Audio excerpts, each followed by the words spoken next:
With Nintendo's recent spotlight come and gone, we got to see something that I think no one really expected to appear. Nintendo announced that SFB Games would be adding new levels and challenges to Snipperclips, available as either DLC for the original game or as a bundle for newer adopters as Snipperclips Plus.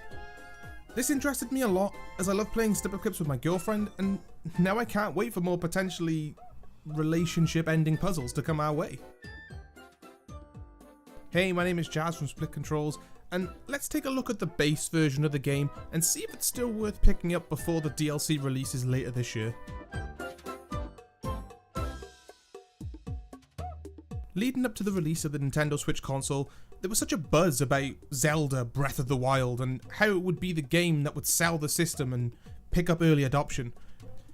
It was, and it did, don't get me wrong, though after Nintendo announced the Switch, we got a look at a small game from SFB Games called Snipperclips. What was this random title that was making the rounds at the time? Well, it turns out it was one of the major reasons that I decided to pick up my Switch on launch day, which I really did not expect to say when Zelda was in the mix.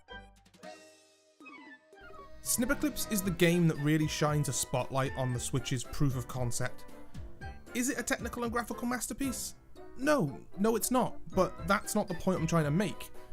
It's a wonderful advertisement for the console's base idea, something that translates perfectly from the big screen to the portable one, something that can be played in your pajamas at home or on the packed morning train when you're commuting to work.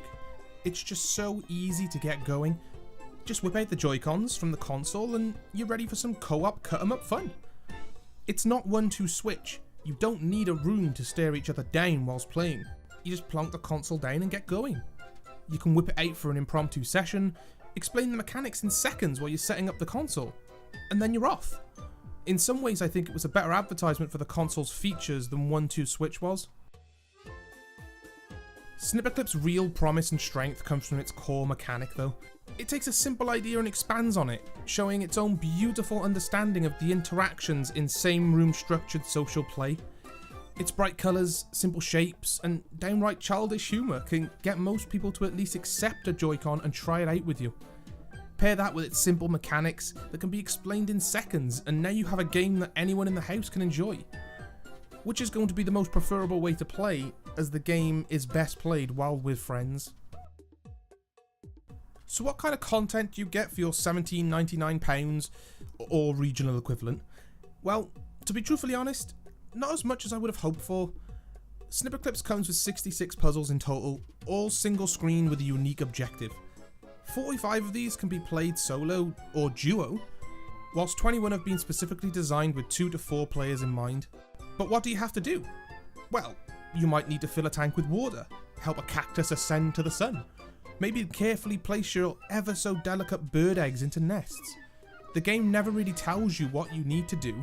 Instead, it just spawns you into the level and lets you have at it. This produces what the game does best. It opens up the can on social interaction, forcing you to throw out your ideas to your friends and see what sticks.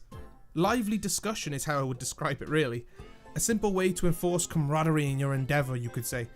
However, my girlfriend might prefer to say relationship testing. Something you'll always know when you spawn in though, there is going to be some cutting to be done. The game's very core. Cutting yourself up to fit inside any situation is taken very literally on nearly every stage. You may need to hack away at each other so both of you can fit inside an outline of a bird, maybe fashion a hook out of someone to pull a cord. Success is determined solely by the imagination of the players playing.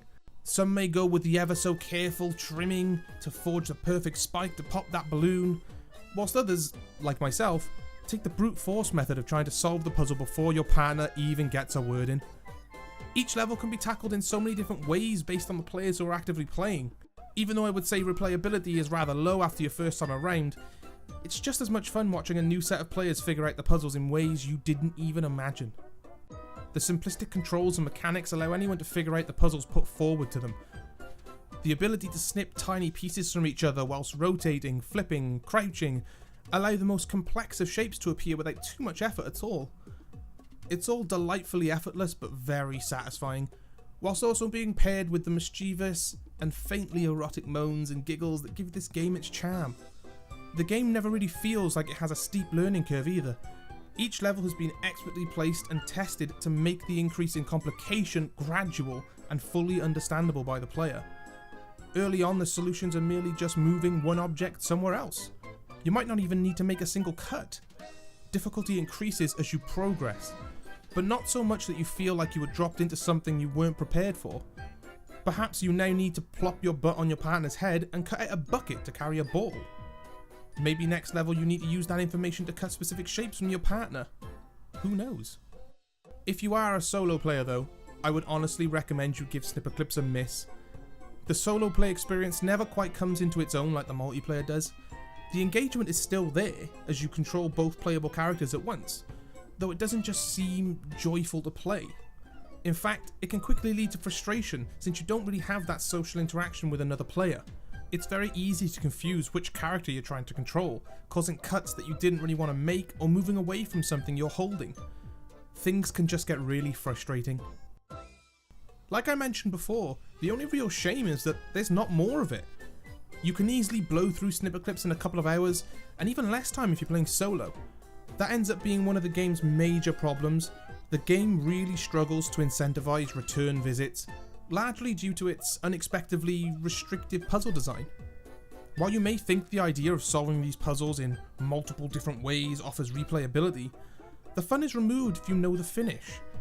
This is even more of an issue if you're playing with someone new to the game. You miss out on working together to figure out the answer to the puzzle, which is the whole point of the game.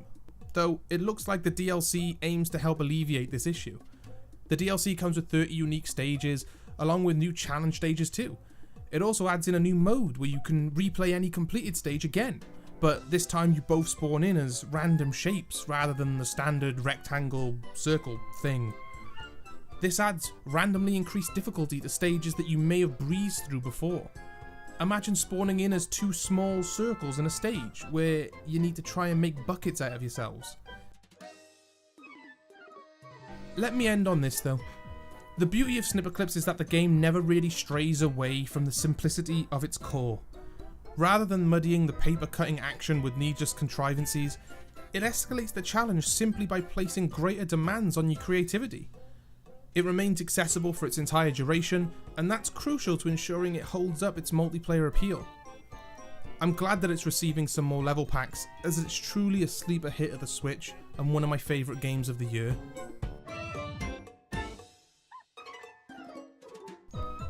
Hey, if you've stuck around to hear out this entire review, then thanks a bunch.